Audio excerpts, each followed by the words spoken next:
যার এই জন্মেই সিদ্ধি ফলদায়ী হতে যাচ্ছে তারই পক্ষে অভয়ানন্দজি হওয়া সম্ভব। গুরু শত হেনস্থা এবং লাঞ্ছনা করলেও এই প্রকৃতির ভক্ত গুরুপদ পদ্ম ছাড়ে না। সবকিছু দুঃখ কষ্টকে সে হাসি মুখে বরণ করে নিতে পারে। তার অন্তরাত্মা বলে গুরু যা কিছু করছেন বা বলছেন তাতে তার গূঢ় উদ্দেশ্য আছে। আপাত রূঢ় পথে তিনি তোমার মঙ্গল করছেন, তোমার কর্মজঞ্জাল দূর করছেন। আপনার কথা শুনে আমার মনে অনেক বিচার বিতর্কের উদয় হচ্ছে। নানা সংশয়ের দোলায় আমার মনে অনেক প্রশ্ন দেখা দিয়েছে। প্রথমেই ধরুন, অভয়ানন্দজি ভাগ্যক্রমে একলিঙ্গ স্বামীর মতো একজন পূর্ণ গুরুর কাছে এসে পৌঁছেছেন। কাজেই কোনো সাধন ভজন না করলেও শুধু গুরু সেবার জোরেই গুরুর সমূহ শক্তি সঞ্চারিত হয়ে যেতে পারে। তিনি একদিন দ্বিতীয় একলিঙ্গ স্বামী হয়ে যেতে পারেন। আপনার কথা মেনে নিয়েও বলছি, তিনি যদি কোনো ভণ্ড গুরুর সমীপে থেকে এইভাবে গুরু সেবা করে যেতেন তাহলে তিনি কিরকম ফল লাভ করতেন। জগতে এমন তো অনেক দেখা যায়, অনেক সজ্জন ব্যক্তিও সংস্কার বসে কোনো ভণ্ড গুরুর সারা জীবন নিষ্ঠার সঙ্গে সেবা করে যায়। তার সেই সেবার ফলে সে কি পরম বস্তু লাভ করতে পারবে? আমার তো মনে হয় অন্ধেন নিয়মনঃ যথান্ধাহা। কানাকে কানা পথ দেখালে উভয়ে যেমন খানায় পড়ে, তেমনি গুরু শিষ্য উভয়েই সেই দশা প্রাপ্ত হবে। উনি বললেন, লেকিন তোমার একথার মধ্যে অনেক ফাঁক আর গলতি আছে। আমি গুরুগত প্রাণ ও যথার্থ গুরু ভক্তির কথা বলেছিলাম। যে বিশুদ্ধ সংস্কার এবং সুকৃতি মানুষকে এই জন্মে গুরুগত প্রাণ এবং যথার্থ সেবক করে তোলে, কাল ও মায়ার ছলনা যতই বিভ্রান্তিকর হোক তাদের সাধ্য নাই যথার্থ নিষ্কাম প্রেমিক ভক্তকে ভণ্ড গুরুর কবলে নিয়ে গিয়ে ফেলে। তর্কের খাতিরে যদি ধরেও নিই যে অঘটন ঘটন পটিয়সী মায়া তাকে ভণ্ড গুরুর জালে আবদ্ধ করে এবং সে গুরুগত প্রাণ হয়ে সেই গুরুরই সেবা করে যায়, তাহলেও সেই ভক্ত কিন্তু বঞ্চিত হবে না। কারণ যে বিশ্বগুরুর সত্তা চিরকাল ধরে বিরাজিত, সেই বিশ্বম্ভর আদিগুরু শিবই ওই ভক্তকে তার সেবার ফল দান করবেন। গুরুগত প্রাণতা বা যথার্থ গুরু সেবা কখনো নিষ্ফল বা ব্যর্থ হয় না, এই আমার নিশ্চিত সিদ্ধান্ত। কথায় কথায় অনেক রাত হয়ে গেল। সম্বিদানন্দজি চলে যাওয়ার পর আমি কিছুক্ষণ নিজের কাজ করে শুয়ে পড়লাম। শুয়ে শুয়ে অভয়ানন্দজির গুরু ভক্তির কথা ভাবছিলাম। এইরকম গুরু ভক্তি ও গুরু সেবার গল্প ভারতের আধ্যাত্ম ইতিহাসে অনেক পড়েছি, অনেক শুনেছি। শিখ গুরুদের জীবনীতে পেয়েছি তারা এমনই গুরুগত প্রাণ ছিলেন যে গুরুর কথায় তারা হাসতে হাসতে মৃত্যুবরণ করতে পারতেন।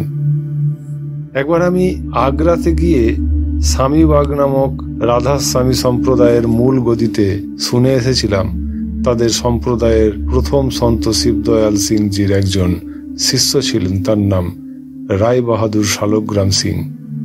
তিনি তার সময়ে ভারতের পোস্টমাস্টার জেনারেল ছিলেন। তিনি প্রতি মাসে বেতন হিসেবে তখনকার দিনে ৩৫০০ বা ৪০০০ টাকা পেতেন। বেতন প্রাপ্তি মাত্র তা গুরুর চরণে এসে ভেট দিতেন। গুরু সেই টাকা থেকে এক হাতে মুঠো করে যা তুলে দিতেন তাই দিয়ে তিনি সংসার নির্বাহ করতেন। অফিস যাওয়ার আগে এবং অফিস থেকে ফিরে এসে গুরুকে দর্শন করা ছিল তার নিত্য কাজ। যদি কোনো সময় এসে দেখতেন গুরু ভজন গৃহে আছেন, তাহলে যত রাত্রিই হোক তিনি অফিসের সেই ধরাচূড়া পরেই ভজন গৃহের রুদ্ধ দরজার কাছেই বসে থাকতেন। একবার রাধাস্বামী সাহেব সমাধিমগ্ন ছিলেন। রাত্রি অতিবাহিত হলো, সকাল ৮টা হলো, তবুও তাঁর দরজা খুলল না। রায় শালগ্রাম সাহেবের বাড়ির পরিজনরা বারবার এসেও তাকে বাড়িতে ফিরিয়ে নিয়ে যেতে পারলেন না। বেলা ৯টার সময় রাধাস্বামী সাহেবের ধর্মপত্নী রাধাবাই এসে দেখেন একটা সিঁড়ি লাগিয়ে ভজন গৃহের দেওয়ালের উপর দিকে যে সংকীর্ণ ভেন্টিলেটর আছে তার মধ্যে তিনি নিজের মাথা ও মুখ ঢুকিয়ে নিজের ইষ্টমূর্তি গুরুকে দর্শন করছেন। শ্রীমতী রাধাবাই তাকে সস্নেহে মৃদু ভর্ৎসনা শুরু করলে তিনি অতি কষ্টে মুখ বের করে নিয়ে মাতাজিকে বলেন, माताजी, गुरुजी का श्रीमूर्ति दर्शन के लिए मेरे दिल তার পাতে হ্যাঁ। তিনি সিঁড়ি বেয়ে যখন নামলেন তখন দেখা গেল তার গালের চামড়া ঘর্ষণের চাপে উঠে গেছে, কপাল ও দুটো কানও রক্তাক্ত। যাই হোক, এই সময় সমাধি হতে রাধাস্বামী সাহেবের বুত্থান ঘটে। তিনি টলতে টলতে দরজা খুলে শালগ্রামজিকে তদবস্থায় দেখে নিজেই তাকে জড়িয়ে ধরে ঝরঝর করে কাঁদতে থাকেন। শালগ্রামজির গুরুভক্তির আরও কাহিনী শুনেছিলাম। তার গুরুর নিবাস স্থল থেকে প্রায় 4 মাইল দূরে যমুনা। তিনি অতদূর হেঁটে গিয়ে প্রতিদিন গুরুর স্নানের জন্য জল বয়ে আনছেন। এই জন্যে সাধারণের মধ্যে গুঞ্জন উঠে। সকলেই বলতে থাকেন, গুরুর পাল্লায় পড়ে এত বড় একটা লোক পাগল হয়ে গেছে। শালগ্রামজি এই লোকাপবাদের কথা শুনতে পেয়ে দুপায়ে ঘুঙুর বেঁধে, দু বাহু ও মাথায় টুকরো টুকরো ন্যাকড়া বেঁধে নাচতে নাচতে জল বয়ে আনতে লাগলেন। গুরু সেবার জন্য তিনি লোকাপবাদকে বিন্দুমাত্র পরোয়া করেননি। তার এই রকম বেপরোয়া ভাব ও গুরুভক্তি দেখে লোকের গুঞ্জন আপনা হতেই স্তব্ধ হয়ে গেছিল। পরবর্তীকালে দেখা যায় রাধাস্বামী সাহেব তাঁর এই গুরুগত প্রাণ ভক্তকেই তার গদিতে দ্বিতীয় সন্ত সদ্গুরু হিসেবে মনোনীত করে গেছিলেন। সন্ত মতাবলম্বী লক্ষ লক্ষ ভক্তদের কাছে আজও তিনি হুজুর মহারাজ নামে পূজা পাচ্ছেন। এই প্রসঙ্গে গুরু নানকের জীবনে একটি ঘটনাও আমার মনে পড়ল। একবার গুরু নানক তাঁর কয়েকজন শিষ্য সহ ভ্রমণ করছিলেন। তাঁর একনিষ্ঠ ভক্ত লাহিনাও সেই দলে ছিলেন। হঠাৎ বনের মধ্যে একটা মৃতদেহ তাঁর চোখে পড়ল। পচা মৃতদেহ, একটা কাপড় দিয়ে ঢাকা। গুরু নানক সেই দুর্গন্ধময় সবটি দেখিয়ে শিষ্যদেরকে বললেন, তোমাদের মধ্যে এমন কেউ কি আছে যে আমার কথায় পচা গলিত শবদেহ ভক্ষণ করতে পারে? গুরুর এই কথা শুনে সবাই অধবদনে দাঁড়িয়ে রইলেন। কেউ কেউ ভাবতে লাগলেন, গুরুজি কি আজ অপ্রকৃতিস্থ, নতুবা এমন ন্যাক্কারজনক প্রস্তাব কি করে করতে পারলেন? আমরা শিখ, অঘোরপন্থী তো নই। নানক অধিকাংশ শিষ্যদের এইরকম মনোভাব বুঝতে পুনরায় ঘোষণা করলেন, নির্দ্বিধায় যে বিনা বিচারে গুরু বাক্য পালন করতে পারে সেই প্রকৃত শিখ। প্রকৃত গুরুগত প্রাণ শিখই পরম পদ অর্থাৎ অলখ নিরঞ্জন তত্ত্ব উপলব্ধির যোগ্য আধার। যারা তা পারে না তারা গুরুর চারধারে থেকে কেবলই ভিড় বাড়ায়। নতমস্তকে সব শিষ্য নীরবে গুরুর এই ধিক্কার শুনলেন, কিন্তু তাঁর আদেশ পালন করতে এগিয়ে এলেন না।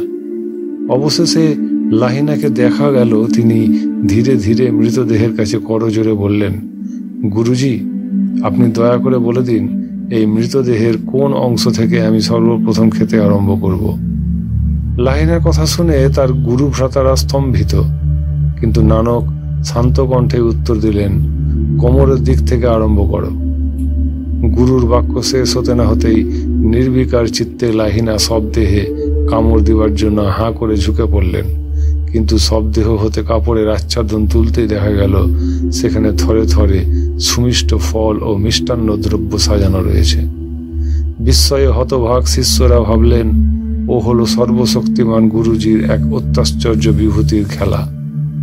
গুরু নানক চেলাদের ভাব ভাবনার দিকে ভ্রুক্ষেপ না করে লাহিনার মাথায় হাত দিয়ে উচ্ছ্বসিত কণ্ঠে বলতে লাগলেন, এ আমার কোনো বিভূতি নয়, তোমার গুরু ভক্তির গুণেই এই অসম্ভবকে সম্ভব করতে পারা গেছে। মনে রাখবে, অষ্টাঙ্গ যোগ মার্গ, লয় যোগ, মন্ত্র যোগ, শব্দ যোগ, সিদ্ধ যোগ, বিহঙ্গী যোগ, সুরত শব্দ যোগ প্রভৃতির নিরন্তর আভাসেও যে পরম পদ লাভ করা যায় না, প্রকৃত একজন শিখ তার গুরুভক্তির গুণে তা অবলীলাক্রমে লাভ করতে পারে। লাহিনা, তোমার অসাধারণ গুরু সত্তাকে গুরুর অঙ্গে মিশিয়ে দিয়েছ। সর্বতভাবে তুমি আমার সঙ্গে একাত্ম হয়ে গেছ, তাই তোমার নাম দিলাম অঙ্গদ। আমার পরেই তুমিই হবে সমগ্র শিখ পন্থের গুরু। আজ সন্ধ্যাবেলা সম্বিদানন্দজি এসে অভয়ানন্দজির গুরুগত প্রাণতার যে গল্প বলে গুরু ভক্তি ও গুরু সেবার মহিমা বর্ণনা করে গেলেন, শুয়ে শুয়ে সেই প্রসঙ্গে নানা কথা ভাবতে ভাবতে ঘুমের দফা শেষ হলো। এদিকে রাত্রি শেষ হয়ে আসছে। আমি গুহার বাইরে প্রস্রাব করতে গিয়ে দেখি আকাশে শুকতারা জ্বলজ্বল করছে।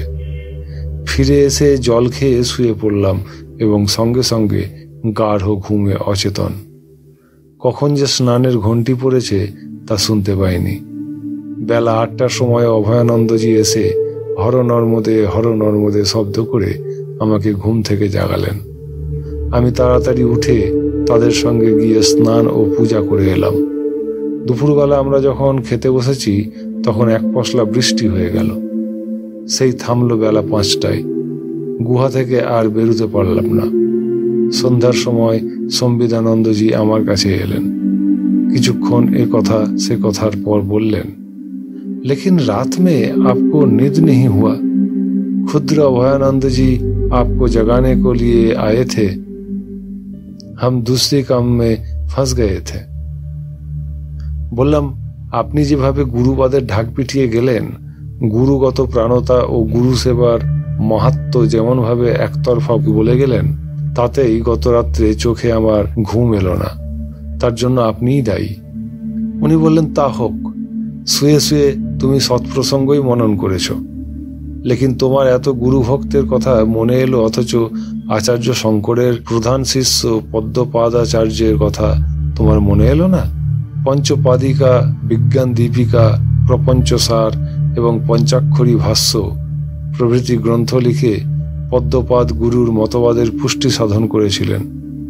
তাঁর গুরুভক্তির স্বীকৃতি স্বরূপ আচার্য শঙ্কর তাঁর প্রধান 4টি মঠের অন্যতম পুরুষোত্তম ক্ষেত্রস্থিত গোবর্ধন পীঠের আচার্য পদে তাঁকে অভিষিক্ত করেছিলেন।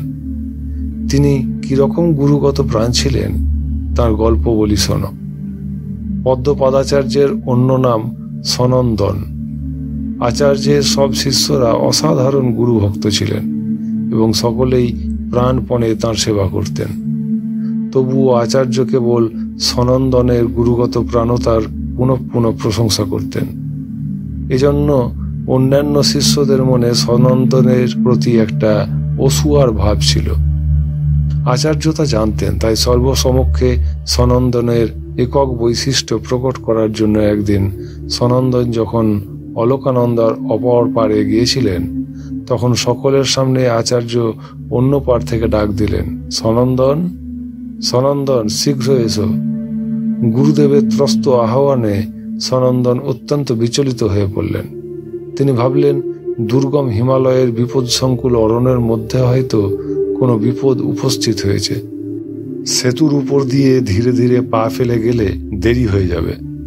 এই চিন্তা করে তিনি কোনো দিকে ভ্রুক্ষেপ না করে সোজা অলকানন্দায় ব্যস্ত হয়ে নেমে পড়লেন। বরফাচ্ছন্ন খরস্রোতা নদী, স্রোতের বেগ এমনই প্রচণ্ড এবং উদ্দাম যে তাতে মত্ত মাতঙ্গও পড়ে গেলে ভেসে যাবে মুহূর্তের মধ্যে। এই দৃশ্য দেখে আচার্যের অন্যান্য শিষ্যরা সনন্দনের মৃত্যু সুনিশ্চিত জেনে হাহাকার করে উঠলেন। কিন্তু গুরুগত প্রাণ শিষ্যের দেহকে সর্বদাই গুরু রক্ষা করেন। গুরু শক্তিতে বলিয়ান সনন্দনের প্রতি পদক্ষেপেই এক একটি করে পদ্ম প্রস্ফুটিত হয়ে উঠতে লাগলো। সেই সকল পদ্মের উপরেই এক একটি পা রেখে ঊর্ধ্বশ্বাসে ছুটতে ছুটতে গুরুর চরণে এসে বন্দনা করলেন। এই অলৌকিক ঘটনা দেখে তার গুরু ভ্রাতাদের আর বাক্য স্ফূর্তি হয় না। সনন্দনকে আলিঙ্গন করে অপরাপর শিষ্যদের দিকে তাকিয়ে বললেন, আজ হতে সনন্দনের নাম হলো পদ্মপাদ। তোমরা মনে রাখবে, ন গুরুর অধিকং তত্ত্বং না গুরুর অধিকং তপহ, অর্থাৎ গুরুর চেয়ে বড় তত্ত্ব নাই, আর গুরু সেবার মতো আর কোনো শ্রেষ্ঠ তপস্যা নাই। অদ্বৈতবাদের প্রধান আচার্য, মায়াবাদের প্রবক্তা, জ্ঞান বিচারের নবভগীরথ সেদিনই ঘোষণা করেছিলেন, শরীরং সুরূপং সদা রোগ মুক্তং যশশ্চারু চিত্রং ধনং মেরুতুল্যং গুরোরঙ্ঘি পদ্মে মনশ্চেন্ন লগ্নং ততঃ কিং ততঃ কিং ততঃ কিং ততঃ কিং ইত্যাদি।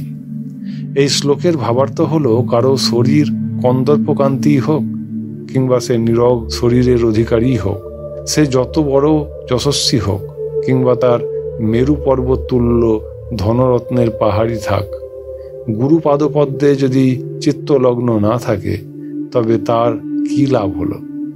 অর্থাৎ গুরু ভক্তি বিনা সবই নিরর্থক। খুব ভাবাবেগের সঙ্গে শ্লোকটি উচ্চারণ করে সম্বিদানন্দজি ভাবের ঘোরে কিছুক্ষণ দুলতে থাকলেন।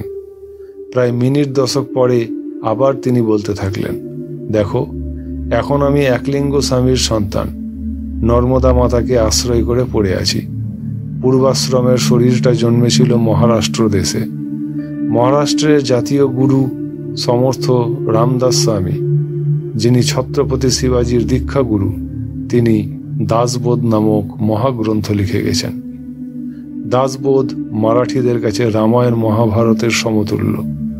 ওই মহাগ্রন্থে ৭,৭৫২টি অভঙ্গ বা দোহা আছে। তাতে রামদাস স্বামী সদ্গুরু ও গুরুগত প্রাণতার মহিমা ব্যক্ত করতে গিয়ে বলেছেন, পারস আপনা ওয়াইসি করিলা, সুবর্ণে লোহ পাল্টে না, উপদেশ করি বহুত জানা, অঙ্কিত সদ্গুরুচা। স্পর্শমণির স্পর্শে লোহা সোনা হয়। স্পর্শমণি লোহা বা সোনাকে স্পর্শমণি করতে পারে না, কিন্তু গুরুগত প্রাণতা থাকলে সদ্গুরু শিষ্যকে সদ্গুরুই করে তুলতে পারেন।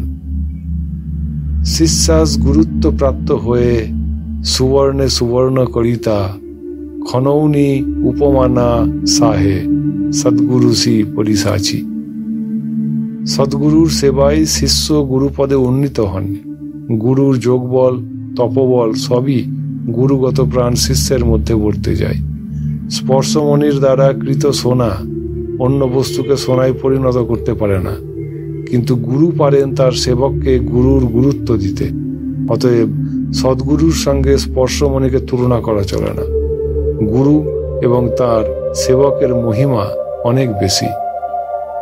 আতা উপমা বা গভস্তি তরি গভস্তি চা প্রকাশ কীর্তি, শাস্ত্রে মর্যাদা বলতি, সদ্গুরু সেবক অমর্যাদ। সূর্যের সঙ্গে সদ্গুরু বা তার সেবকের তুলনা করা যায় না। সূর্য ভূমণ্ডলের যতখানাই প্রকাশ করুক না কেন, তার দীপ্তি যতই প্রচণ্ড হোক, সূর্য তো আরেকটা সমান ভাস্কর ও জ্যোতির্ময় সূর্য নির্মাণ করতে পারেন না। কিন্তু সদ্গুরু তাঁর সেবককে নিজের স্বরূপ রূপে গড়ে তুলতে পারেন। শাস্ত্র মুখে সূর্যের মহিমা প্রকাশ করা গেছে, কিন্তু গুরুগত প্রাণ সেবকের মর্যাদা বর্ণনা করা যায় না। কথায় কথায় রাত্রি 9টা বেজে গেছে। উঠবার মুখে মহাত্মা মন্তব্য করে গেলেন, সমর্থ রামদাস স্বামীর মতো বহু অনুভবী মহাত্মা এইভাবে গুরুগত প্রাণ সেবকের মাহাত্ম্য বর্ণনা করে গেছেন। তারা সবাই ছিলেন সত্যনিষ্ঠ সত্যবাক। তাদের জীবনোপলব্ধি আমরা কিছুতেই অবিশ্বাস করতে পারি না। তাই তোমাকে সেদিন বলেছিলাম যে অভয়ানন্দজিকে যেভাবে কায়মনোবাক্যে গুরু সেবা করতে দেখি, তাতে আমার মনে হয় তিনি একদিন দ্বিতীয় একলিঙ্গ স্বামী রূপে আত্মপ্রকাশ করতে পারবেন। তিনি নিয়ত আর 5 জনের মতো ধ্যান ধারণার নিরত না থাকলেও গুরুজির অমিত তপশক্তি স্বাভাবিক নিয়মে সঞ্চারিত হয়ে যাবে। আমি চলি, শিবমস্তু। অবশেষে বিশেষ শ্রাবণ এসে গেল। ধাবরী কুণ্ডে স্নান পূজা করে আসার পরেই দেখি একলিঙ্গ স্বামী এসে গেছেন। হরিস্বামী বেদির উপর মৃগচর্ম পেতে দিয়েছেন। তিনি ধ্যানস্থ হয়ে বসে আছেন। আমরা সবাই তাকে প্রণাম করে যে যার গুহায় গেলাম কাপড় বদলাতে।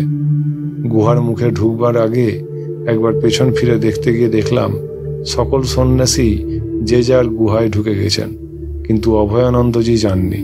তিনি ভিজা গায়ে ভিজা কাপড়ে গুরু সন্নিধানে বসে আছেন। প্রকৃত গুরুগত প্রাণ ভক্ত গুরুকে লঙ্ঘন করে যাওয়াকে গুরুর মর্যাদা হানি, অপরাধ বলে মনে করেন। অভয়ানন্দজির কাছে একলিঙ্গ স্বামী একমাত্র অভীষ্ট দেব, তাঁর 2 চোখের মণিস্বরূপ। স্বয়ং বিধি বিষ্ণু মহাদেবকে চোখের সামনে দেখতে পেলে তাদেরকে ছেড়ে অন্য কোথাও যেমন কোনো ভক্ত যেতে পারে না, আজ অভয়ানন্দজির সেই দশা দেখতে পেলাম। অন্যান্য সন্ন্যাসী শিষ্যরা নিজেদের বেশ বাস বদলের জন্য চলে যেতে পারলেও অভয়ানন্দজি পারেননি। অন্যান্যদের সঙ্গে অভয়ানন্দজির তফাৎ কোথায়, এই দণ্ডেই আমার চোখে স্পষ্টভাবে ধরা পড়ল। আমি তো একলিঙ্গ স্বামীর ভক্ত বা শিষ্য নই, কাজেই আমার পক্ষে সম্ভব হয়েছে তার দিকে পিছন ফিরে গুহায় চলে আসতে। কিন্তু অন্যান্য সন্ন্যাসী শিষ্যদের আচরণ দেখে এই মুহূর্তে আমার মনে পড়ে গেল আমার গ্রামের ভট্টাচার্য বাড়ির এক বিধবা মাসির কথা। সেই মাসির উগ্র সূচিবাই সম্বন্ধে অনেক কথা এখনো গ্রামবাসীর মুখে মুখে ঘোরে। বেশ মনে পড়ছে, একবার আমি তার বাড়িতে বসেছিলাম। বৃন্দাবন থেকে তার বৃদ্ধ বৈষ্ণব গুরু এক সেবক সহ মাসির বাড়িতে উপস্থিত হলেন। মাসি তখন নদীতে স্নান করতে গেছিলেন। স্নান করে এসে গুরুকে দেখতে পেয়েই বললেন, হতভাগীর কি ভাগ্য, গুরুদেব বাড়িতে পায়ের ধুলো দিলেন। বসুন, আমি এখনই শুদ্ধ বস্ত্রে তিলক সেবা করে আসছি। মাসি গেলেন তো গেলেন, প্রায় 1 ঘন্টা কেটে গেল। গুরুদেব বসে বসে ঘামছেন। তিনি কপালে, বাহুমূলে তথা সর্বাঙ্গে পরিপাটি তিলক সেবা করে পট্ট বস্ত্র পরে এসে গলায় আঁচল দিয়ে তারপর গুরুর পদতলে প্রণাম করলেন। এখানকার সন্ন্যাসীরা আমার সবাই নমস্য। তাদের 2-1 জনকে তো আমি ভূত জয়ী সিদ্ধ মহাপুরুষ বলেই বিশ্বাস করি।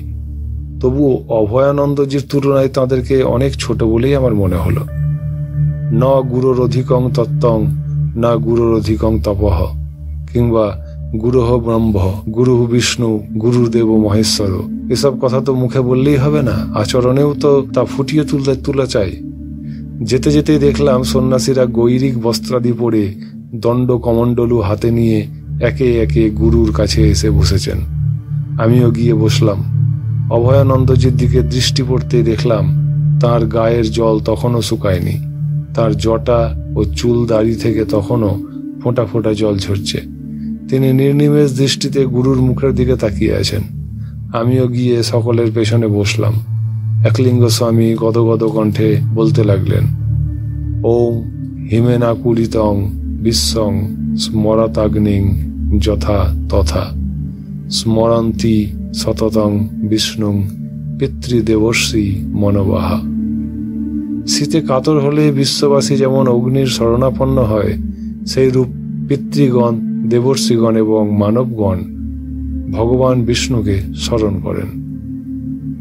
দূরস্থ হপি যথা গেহং চাতক জলদস যথা ব্রহ্মবিদ্যাং ব্রহ্মবিদস্তথা বিষ্ণুং স্মরাম্যহম। যেরূপ দূরস্থ ব্যক্তি গৃহকে, চাতক যেরূপ মেঘকে এবং ব্রহ্মবিদ্যাকে স্মরণ করেন, তদ্রূপ আমি ভগবান বিষ্ণুকে স্মরণ করি। হংসা মানসমিচ্ছন্তি ঋষয়ঃ স্মরণং হরেঃ ভক্তাশ্চ ভক্তিমিচ্ছন্তি তথা বিষ্ণুং স্মরাম্যহম। যেরূপ হংস সকল মানস সরোবর, ঋষিকুল শ্রীহরির স্মরণ, ভক্ত সকল ভক্তি ইচ্ছা করেন, আমিও তদ্রূপ ভগবান বিষ্ণুকে স্মরণ করছি। হর নর্মদে, হর নর্মদে। বিষ্ণু স্মরণ ও নর্মদা স্মরণের পরেই তিনি সন্ন্যাসীদের দিকে তাকিয়ে বললেন, তোমরা এখন কোনো শাস্ত্র মনন ও শ্রাদ্ধাই করছো? অভয়ানন্দজি বললেন, ভগবান, আপনার নির্দেশ অনুযায়ী আমরা সবাই এখন সনৎসু জাতীয় আধ্যাত্ম শাস্ত্র মনন করছি। আমাদের 3য় অধ্যায় পর্যন্ত সমাপ্ত হয়েছে।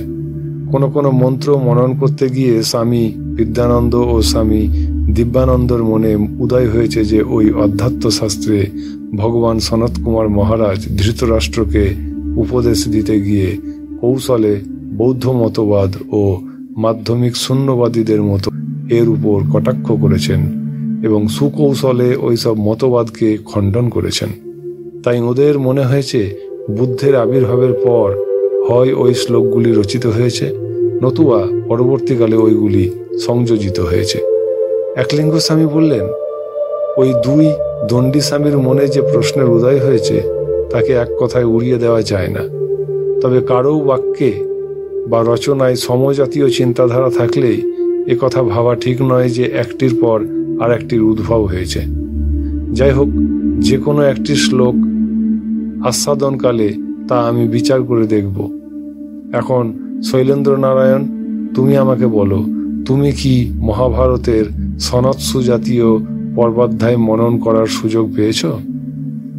আমি বললাম, না ভগবান, মহাভারত আমি পড়েছি, তবে তা যথোচিতভাবে গভীরভাবে চিন্তা বা মনন করে দেখিনি। একলিঙ্গ স্বামী বললেন, অবশ্য এখন তা করবার তোমার বয়স হয়নি। 3য় ও 4র্থ আশ্রমেই সাধারণত ওই শাস্ত্র গভীরভাবে বিচার করার উপযুক্ত কাল।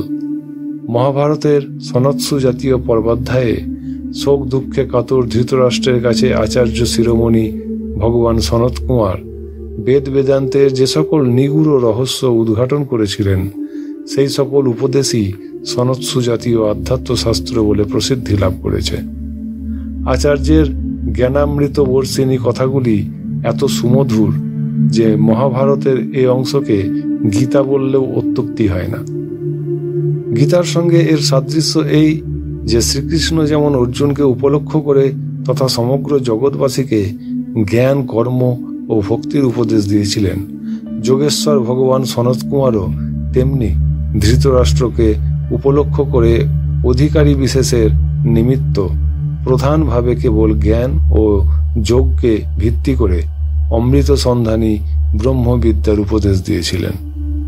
ভগবদ্গীতার সঙ্গে এর পার্থক্য এই যে কর্মনিষ্ঠা, ভক্তিনিষ্ঠা ও জ্ঞান নিষ্ঠা তুল্য রূপে সংকীর্তিত বলে গীতা সকল আশ্রমেই আদৃত হয়েছে, আর চিত্তনাশের উপায়স্বরূপ জ্ঞান ও যোগকে অবলম্বন করে মুখ্যভাবে ব্রহ্মবিদ্যায় উদাহৃত উপদিষ্ট হয়েছে বলে এই সনৎসু জাতীয় গ্রন্থ কেবলমাত্র তৃতীয় ও চতুর্থ আশ্রমেই সমধিক প্রতিষ্ঠা লাভ করেছে।